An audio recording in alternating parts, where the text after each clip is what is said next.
for being here. We welcome Rob Long, who is running for seat 2 in our Delray election. Rob, thank you very much for being here. I'd like you to tell everyone about yourself. Well, thanks for having me, Judy. It's great to be here again with Friends of Delray again. So my name's Rob Long. I'm running for Delray Beach City Commission seat 2. I'm a 13-year Delray Beach resident, and I currently own a small business that does door knocking and polling, and I work for several engineering firms. And I spend a lot of time doing community service. I spent the last 6 years serving as chair of our county's Soil and Water Conservation District. I was honored to receive a national award last year from the National Association of Clean Water Agencies for that service and for advocating for clean water right here in Delray Beach. At the same time, I was serving on Delray Beach Advisory Board, started on the Green Implementation Advancement Board, went on to the Site Plan Review and Appearance Board, and I just wrapped up my second term on Planning and Zoning just over the summer in August. So have a long history of working with the city, and I feel like I know a lot about how the city works. And been campaigning now for a few months. Seems like it's been years, but it's just been a few months. And I've learned a lot in that time. It's one of the greatest parts about campaigning is get to sit down, do things like this, get to meet with lots of residents, get to do all these forums and hear from folks. And the same theme sort of keeps emerging, that folks are just tired of the drama in Delray Beach. Okay. They're tired of the controversies. They're tired of the lawsuits. They're tired of seeing their city in the paper for stuff that should be avoidable. And so that's really kind of the basis of why I'm running. It kind of reinforced that. I feel like it's time that we, kind of move on from a lot of this and get some more responsible leadership on the dais.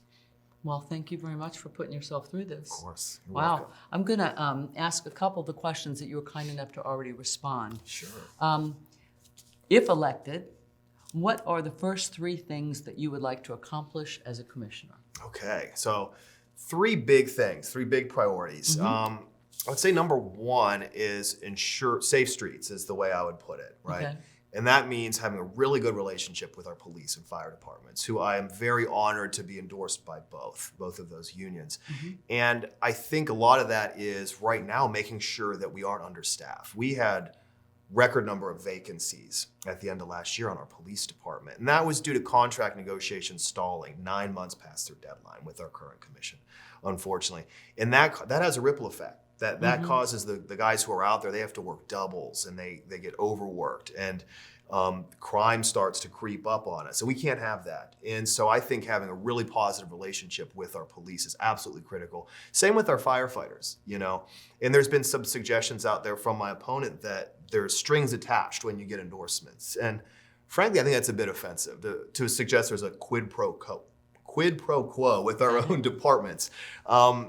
Of course it's not that. I already, in fact, an example with our fire department right now, I don't agree with the Anchor Park fire station that's been proposed. Okay. Spoke with the BPOA, a lot of those folks there, they don't want it there, but I think there's a lot of great alternatives we could discuss. And I think that, having an open relationship with our fire department and with our community organizations in instances like that, having open discussions is key to figuring out kind of what works for everyone. And that's all that these departments want. They want someone who's accessible that they can work with.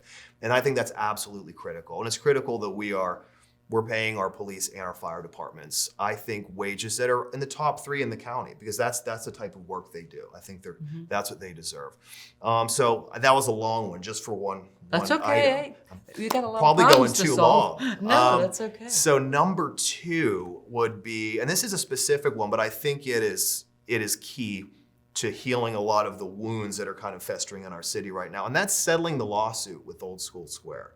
I don't know that I can single-handedly do that, but I think we need to at least explore talking to the nonprofit who managed Old School Square for 30 plus years, who managed that campus and build it up to what it is and build a donor pool over decades.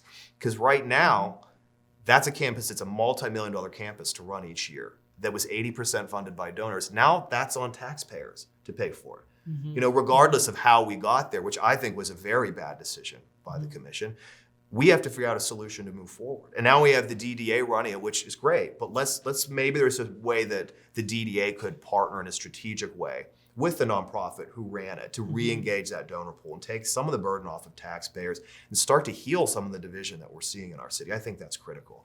And so number 3, and this is a kind of a broad thing, is manage Delray's success. And what I mean by that specifically is Delray is successful for a reason. It was built to what it is because of decades of hard work by people that really dedicated a lot of time and energy to make it an amazing place to live, where people want to be. And but people are going to continue to move here because of that. And we have to plan for that growth, right? We can't just say no to everything and end up in lawsuits and end up with more traffic because there's nowhere for people to live, right? So 75% of the traffic on the road right now is from people who can't afford to live in the city that have to drive in and out to work here. Our first responders, our teachers, our service industry workers. So actually building more affordable housing in specific areas like Congress Avenue, like let's say west of Swinton, that has been an area that's been blighted and sort of ignored. There's not even a grocery store there. It's a food desert right now.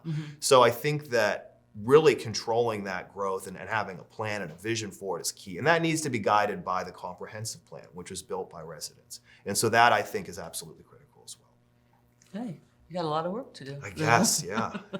But I'm ready. I'm ready to do it. And it sounds like you've thought it through. I and have. you're ready to rock. It's all I think about. That's good. It's all I think about. Yeah, I don't really sleep anymore. As I it just should think be. about that. Yeah, That should be it for you. Here's I think you kind of touched on this, but there are many who believe that civic discourse in Delray has become divisive and toxic. Yeah.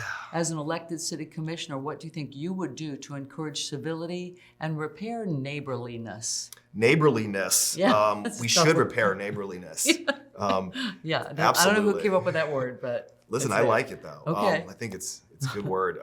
So yeah, I mean, one of the reasons I'm running is because of how relationships have kind of devolved on the dais over the years, and it's gotten to the point where I think a lot of people are frankly disgusted by it. I mean, it's just this constant fighting, and it's become more about personalities and more about politics than it is about issues, right? We have to be able to have a healthy discourse and bring varying perspectives to the dais and disagree on stuff.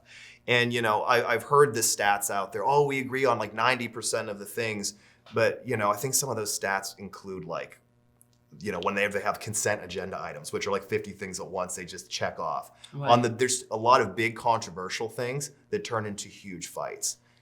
And we need to be able to have those sort of healthy discussions. And we need to have less interference with city staff, because that really has a ripple effect. I mean, there's a reason we've had 10 city managers in 10 years. That's not normal. Right. That's because there's interference. And we've seen it with our interim city manager, Jennifer Alvarez.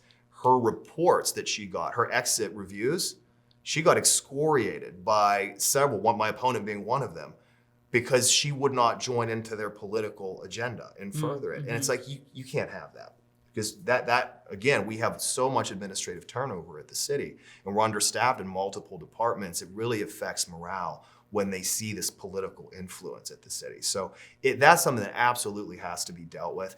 And I have a history of working collaboratively with organizations all over the county.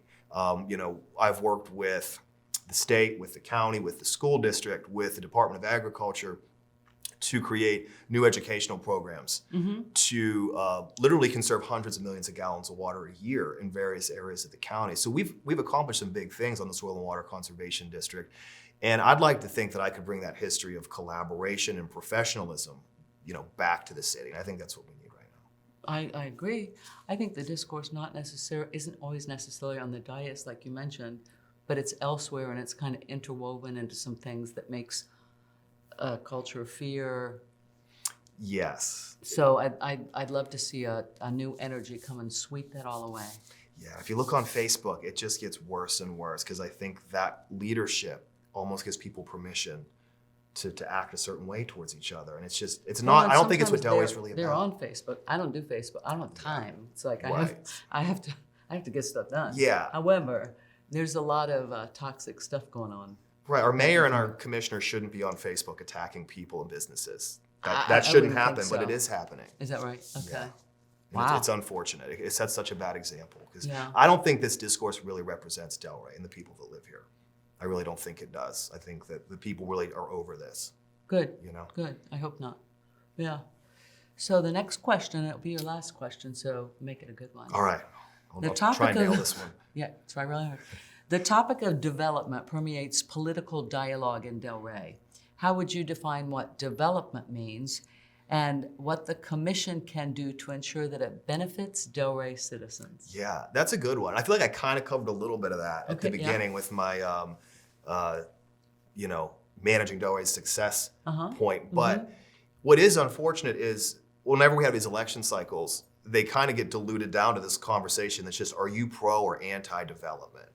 And it's really not a productive conversation to have because it's so much more complicated than that. And a lot of this becomes fear baiting. Like the mailers have already come out, like Rob Long, Fort Delray or Fort Lauderdale or something. Del Lauder Fort. Yeah, we've seen these before. They use it as a hand grenade sometime in political It's races. a hand grenade, exactly. And it's fear baiting. And it's not the reality. Right. Development is not the most important issue in Delray Beach right now. I think affordable housing is a bigger issue. I think the fact that, right now, our Delray's revenue is going down while our taxes are going up. I mean the opposite. We're bringing in less from taxes and we're spending 7% more year over year. So that's a major problem. Then we have the added expense of Old School Square. Right? We have to pay now for a new water treatment plant. So right now, to me, those are the big issues. And we end up just talking about development, which we should be talking about development, but that's a nuanced conversation. So I don't think we should be building more density downtown. I'm not in favor of adding density. I'm not in favor of changing height limits or changing the LDRs at all whatsoever. Right? But when we do build new projects, when an area gets demoed, they build something new, I want to make sure we're including affordable housing in those projects. I want to make sure we are bringing some Class A office space onto Congress Avenue and actually following what was in the Congress Avenue plan. It was the Congress Avenue Task Force, made a long time ago and it's been shelved. I mean, that could bring in a more corporate tax base into Delray and help take some of the pressure off of residents from paying taxes. It also could help us bring in more young professionals, young families that could actually live and work in our city. Long term, that actually helps with traffic. If we have less people commuting into our city and out of our city, that actually helps with traffic. So I do think, people are going to keep moving to Delray and we have to have a plan for them. But that doesn't mean we should change our rules and just allow anyone in. And that's what I get blamed for, just because I won't say no to everything. But to be clear, saying no to every development and just saying we're not voting for this because we don't like it, that's not how it works. That's not how the rules work. And that's how we end up in lawsuits. Won't And that we're in make plenty of those businesses already. leave the city anyway? I mean, if business doesn't feel like they have a welcome place here, I'm not saying all development, but just businesses in general. They will leave. And the issue that we have now is we have this great, amazing downtown, right? It's kind of the spine of Delray's economic engine, we'll say. And right now, we don't have a young professional crowd really during the week that's really giving the restaurants a lot of lunch hours. So they have to make up their margins at night selling drinks till 2 a.m. Right? And so they become dependent on that. And then add into the fact that most people coming in at night are probably from out of town. And at a certain point, we could jump the shark and become a city that is known as like a party city downtown. When people get hurt, when crime starts to go up, all of a sudden the whole outlook for Delray shifts and changes. And we can't be in that position. We have to keep a balance about we do. the office workers coming to have lunch and then a nice place for people to go out to dinner And we at night. need that sustainable tax A little base. party. Yeah, a little bit of partying's okay, but within reason. Okay. Good. So good. that's my answer to that. I like that. Is that good? That's very good. Okay, That's all I yeah. have for you. That's it. All This right. is it. That was easy. I know you're off easy. I thought you were compared gonna to- really grill me. No, I think that you guys have been through enough with all you're doing with debates and all of No, that I'm just stuff. getting momentum now. This Are you is really? good. Hey, keep on. No, I thank you very, very much. Of course. I thank you Great to taking be here. time out of this schedule. No, happy to be here. I'm Judy Malika for Friends of Delray. Please let your voices be heard. Get engaged, talk with your neighbors, attend city meetings, and watch for our next podcast or video. We believe Delray is at its best when we're stronger together. Thank you for joining Friends of Delray, addressing the relevant issues facing our community. Follow us on Facebook and YouTube, and please sign up for our newsletter at our website, friendsofdelray.us. We believe Delray is at its best when we work together.